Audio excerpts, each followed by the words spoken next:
Assalamualaikum dan salam Malaysia Madani. Berita pagi Sarawak edisi Ahad 12 Februari bersama saya Lydia Yusrina Abdul Ilyas. Kepentingan ke arah menjadikan Sarawak sebagai sebuah bandar pintar antara keutamaan dalam strategi pembangunan pasca COVID-19 2030 PCDS 2030. Menurut Premier Sarawak Datuk Patinggi Tan Sri Abang Joharitun Openg, institusi pendidikan boleh memainkan peranan penting dalam menggalakkan pembangunan mampan di bandar. Datuk Patinggi Tan Sri Abang Johari berkata adalah penting untuk mendidik generasi akan datang bukan sahaja mengenai kepentingan kemampanan tetapi juga melengkapkan mereka dengan pengetahuan dan kemahiran yang diperlukan untuk memacu perubahan positif dalam komuniti. Beliau berkata demikian semasa berucap pada ASEAN Education Cities Conference di Kuala Lumpur. Menurut beliau, persidangan tersebut merupakan peluang yang terbaik untuk berkongsi pendapat, amalan dan pendekatan inovatif yang telah berjaya dalam memupuk pembangunan bandar yang mampan melalui pendidikan. Jelasnya PCDS 2030 memberi tumpuan kepada bidang utama termasuk pendigitalan, inovasi dan keusahawanan dengan matlamat mewujudkan ekonomi digital yang akan memacu pertumbuhan dan mencipta peluang baru untuk rakyat. Dalam pada itu, beliau menambah kerjasama dengan kumpulan Sunway boleh mewujudkan perkongsian dan inisiatif baru yang boleh menyumbang kepada pembangunan perbandaran eco, bandar pintar dan mampan di Sarawak serupa dengan Sunway City. Persatuan Kebudayaan Hakka Malaysia MHCA Cawangan Sarawak mencatatkan rekod baharu dalam Malaysia Book of Record setelah berjaya menjual sebanyak 1,560 bungkusan makanan tradisional masyarakat Hakka iaitu leca bagi tujuan amal yang berlangsung di Dewan Chunghua Batu Kawah Kuching. Timbalan Premier Datuk Seri Dr. Sim Koo Hian merangkap ahli Dewan Undangan Negeri Batu Kawah ketika berucap menyempurnakan program amal tersebut di Kuching memberitahu leca merupakan simbol perpaduan dan keharmonian sosial dalam masyarakat Hakka. Justru pada zaman kini, makanan tradisi itu bukan sahaja dinikmati bersama masyarakat Cina yang lain, malah juga bangsa-bangsa lain di Sarawak. Dalam pada itu, hasil daripada jualan leca tersebut juga akan disumbangkan kepada pelajar sekolah yang kurang berkemampuan di beberapa sekolah-sekolah terpilih sekitar Kuching, Bauk dan Semarahan. Beliau kemudiannya menyaksikan penyampaian sijil Malaysia Book of Records kepada Presiden Persatuan Kebudayaan Hakka Malaysia Cawangan Sarawak Michael Leong. Leca merupakan hidangan tradisional masyarakat Hakka iaitu campuran pelbagai jenis sayur-sayuran dan sering dihidangkan pada hari ke-7 sambutan Tahun Baru Cina.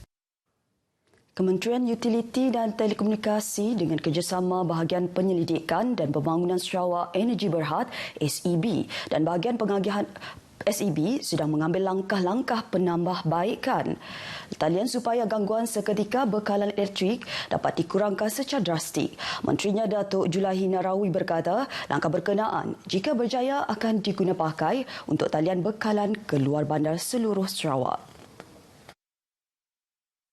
Menyatakan demikian semasa lawatan kerja ke stesen Pencawang Asajaya, Menteri itu menambah penambahbaikan kualiti bekalan kuasa bukan sahaja melalui pembangunan infrastruktur tetapi harus disokong dengan kecekapan operasi dan penyelenggaraan talian dan memenuhi praktis PIY. Langkah penambahbaikan juga meliputi penggunaan teknologi untuk memperbaiki kualiti bekalan elektrik di kawasan luar bandar di fasiliti, penggunaan sistem robotik dan autonomous serta sistem pemantauan dalam talian bagi menambah baik pelaksanaan penyelenggaraan pembersihan tumbuhan. Pelaksanaan langkah-langkah tersebut akan membolehkan data gangguan dinilai agar langkah pencegahan dapat diambil untuk menyelesaikan masalah kualiti bekalan elektrik. Sementara itu, Datuk Julaihi memaklumkan kualiti bekalan elektrik ke kawasan Asajaya akan bertambah baik dengan penyiapan projek kabel bawah tanah yang dijangka siap pada Jun tahun ini.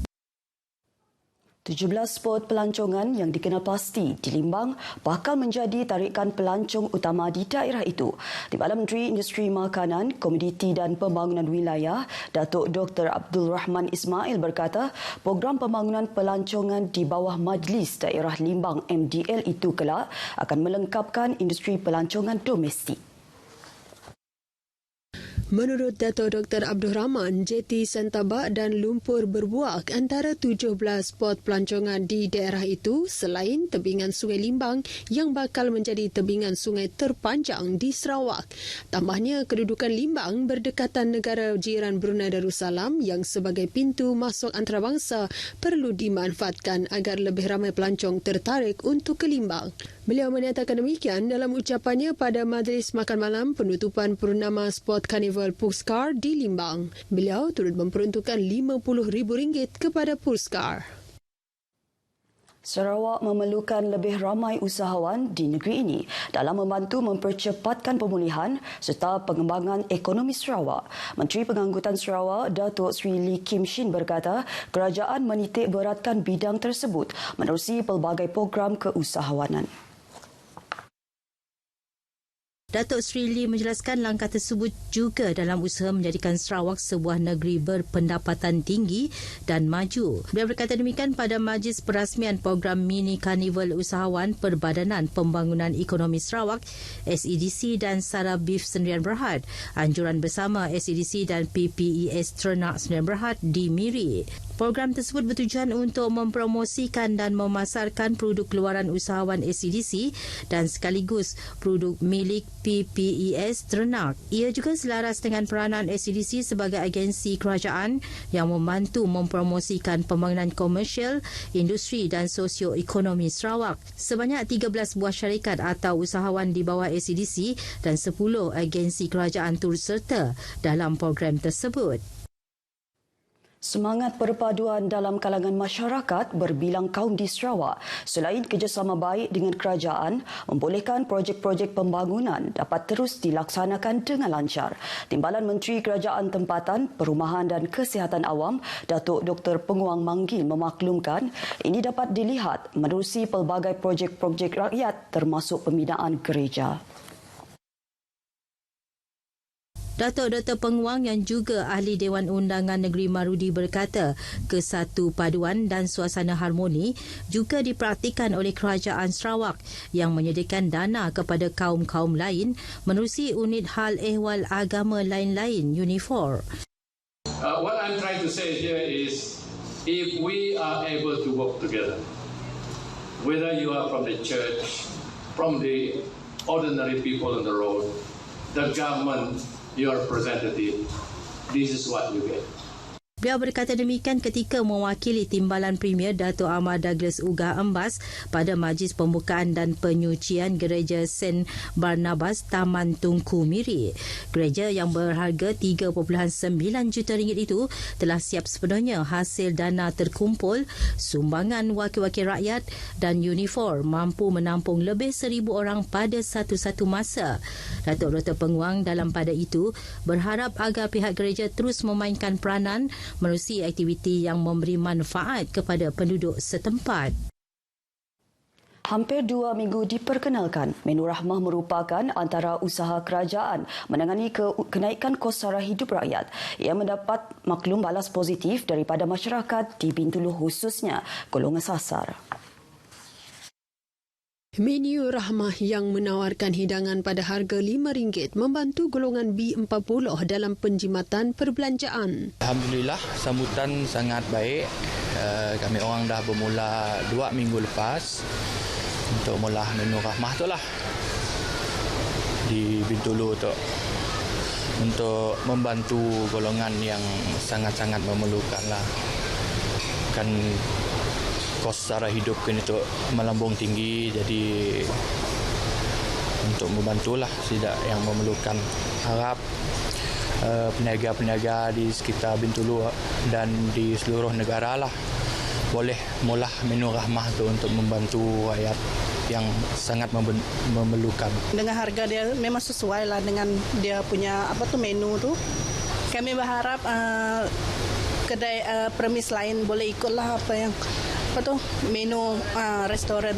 Kementerian Perdagangan Dalam Negeri dan Kos Sara Hidup memperkenalkan Menu Rahmah bulan lepas merangkumi nasi, ayam atau ikan dan sayur bagi membantu meringankan beban rakyat.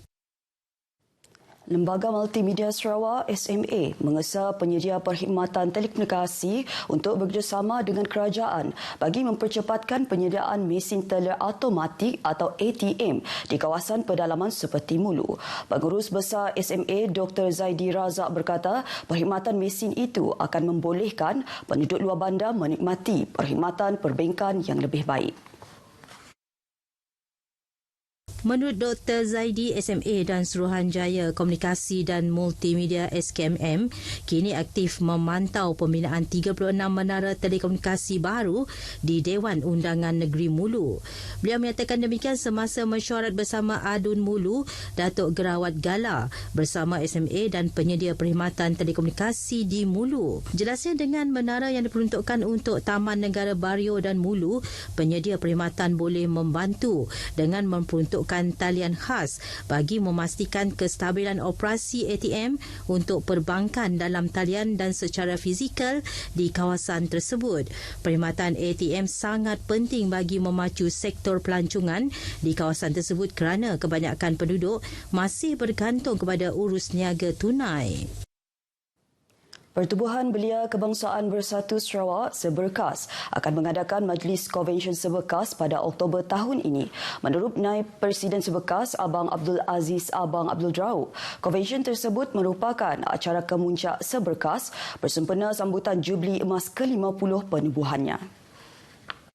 Penyertaan belia memang menggalakkan. Abang Abdul Aziz menjelaskan konvensyen tersebut kelak akan dilaksanakan bersama Mesyuarat Agung Tri Tahunan Seberkas. Beliau menambah ia juga merupakan salah satu daripada 727 acara yang dirancang bersempena sambutan tersebut. Beliau memberitahu demikian kepada pemberita pada Majlis Derma Darah Anjuran Bersama Malaysian Red Crescent Society dan Hospital Umum Sarawak di Kuching.